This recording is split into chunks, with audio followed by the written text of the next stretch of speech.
ప్రముఖ సినీ నిర్మాత కోన వెంకట్ సమావేశం నిర్వహించారు. ఈ సందర్భంగా మాట్లాడుతూ బాపట్లలో సినిమా స్టూడియో ఏర్పాటు చేయబోతున్నామన్నారు. దీని ద్వారా యువతకు ఉపాధి అవకాశాలు రాబోతున్నాయని అన్నారు. వైజాగ్లో ఏర్పాటు చేయమని అక్కడ ఎంపీ అడిగినా నా జన్మభూమి బాపట్లలోని స్టూడియో ఏర్పాటు చేయాలని నిర్ణయం తీసుకున్నామని అన్నారు. గత 25 ఏళ్లుగా మా కుటుంబాన్ని ఆదరించిన నియోజకవర్గ ప్రజలు రుణం తీర్చుకోవాలనేది నా కోరికని అన్నారు. పూర్తి చేసుకున్న మన గీతాంజలి మళ్ళీ వచ్చింది. చాలా అద్భుతంగా అందరూ ఆదరించారు.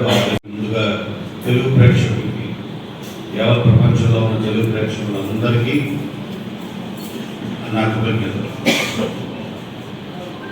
ఇది సినిమా అది నాకు తెలిసి నేను ఒక 100 ఉద్యోగాలు చేస్తున్నాను. ఎక్కడ రాని తృప్తి నాకు సినీ పరిశ్రమలో వచ్చిందని కారణం నా డిఎన్ఏ అనుకుంటా. మా తాతగారు ప్రభాకర్ గారు ఆయన నుంచి సంక్రమించింది అనుకుంటా. గత 27 సంవత్సరాలుగా 1997 నుంచి నా ప్రయాణం మొదలుపెడితే 27 సంవత్సరాలుగా నన్ను ఇప్పటికీ పరిశ్రమలో టాప్ 5 రైటర్స్లో ఒక పేరు నేనున్నానంటే అది మీ అందరూ ఆశీర్వాదం, తెలుగు ప్రేక్షకులు వాళ్ళు ఇచ్చిన గుర్తింపు. అందుకు మరొకసారి వాళ్ళ కృతజ్ఞత చెప్తున్నాను. మీరు చూసే ఉంటారు, నేను ఎక్కడికి వెళ్ళినా ప్రపంచంలో, ఈవెన్ అమెరికాలో వెళ్ళి నా దగ్గర ప్రెస్ వాడు వచ్చినా నేను ఫస్ట్ చెప్పేది మా ఊరి పేరు బాపట్ల.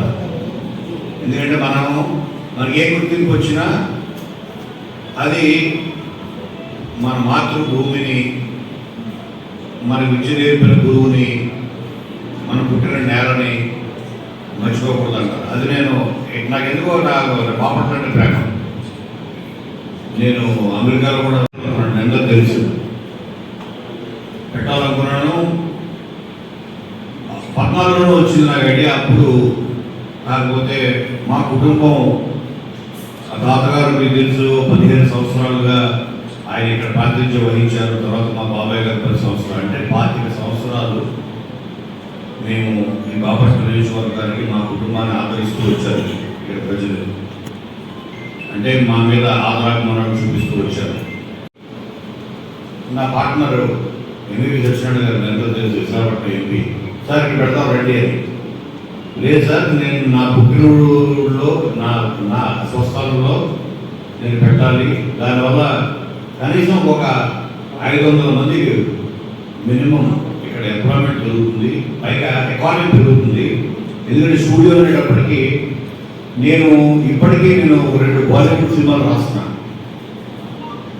అలాగే తెలుగు సినిమా నేను చేసే ప్రతి సినిమా మీరు చూస్తే అమ్మా నాన్న తమిళ దగ్గర నుంచి, వెంకీ దగ్గర నుంచి ప్రతి సినిమా సముద్రం ఉంటుంది.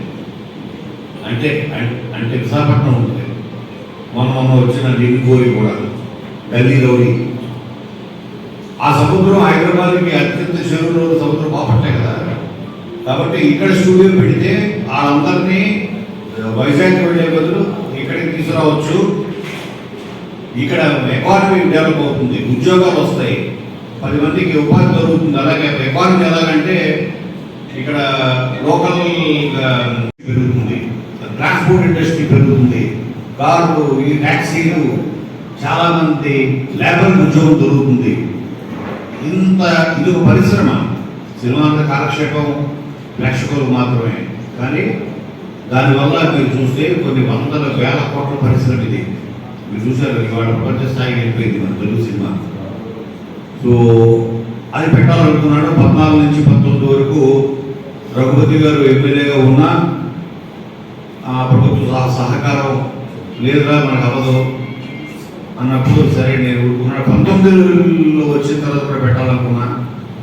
అయితే ఇంకా నేను ప్రయత్నాలు స్టార్ట్ చేసినా లేదో, కొంతమంది ప్రతిపక్షం వాళ్ళు ల్యాండ్ దొబ్బేయడానికి చేయడానికి ఏదో మాట్లాడారు. సో దాంతో నేనే కొంచెం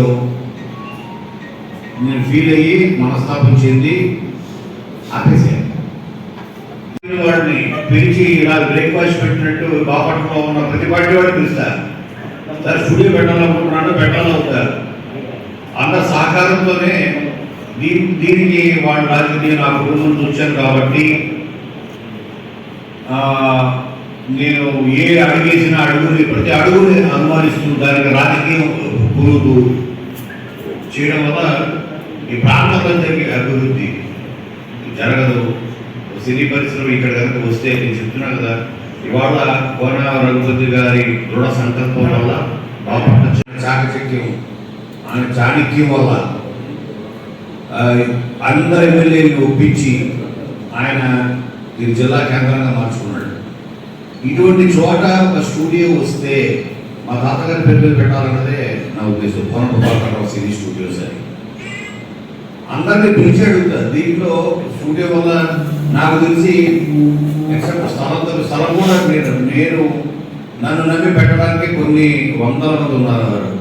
ఎన్ఆర్ఐస్ గారి, నిర్మాతలు గారి, నాకేం ఫ్రీగా ఉందో అది నేను రేపు రాబోయే ప్రభుత్వంలో తప్పనిసరిగా అది నా గోరుగా పెట్టుకుంటాను. అది నా గోరు కింద పెట్టుకొని స్టూడియోలో తప్పకుండా తీసుకొస్తా. దాంతోపాటు నాకున్న ఇంకొక ఆలోచన ఏంటంటే, ఇవాళ దిగులు పంచుకున్నాను. ఇక్కడ ఒక ఫిల్మ్ ఇన్స్టిట్యూట్, ఇండియాలో టాప్ ఫిల్మ్ ఇన్స్టిట్యూట్ 2-3 ఉన్నాయంటే ఇండియా మొత్తంలో. అలాగా ఇక్కడ ఒక 5 to 10 acres దీంట్లో క్యాంపస్లో ఒక ఫిల్మ్ ఇన్స్టిట్యూట్ అన్నది, అది కూడా మళ్ళీ ఇండియా వ్యాప్తంగా వేరే రాష్ట్రాల వాళ్ళు కూడా వచ్చి ఇక్కడ ఒక కెమెరా అవ్వచ్చు, ఎడిటింగ్ అవ్వచ్చు, అలాగే cinematography, acting, direction, writing, all crafts టెక్నికల్గా కూడా హై స్టాండర్డ్స్ తోటి ఇక్కడ ఒక ఫిల్మ్ ఇన్స్టిట్యూట్ పెట్టాలి. దీనికి ఇప్పుడు ఇండియాలో తీసుకుంటే ఒక ఢిల్లీ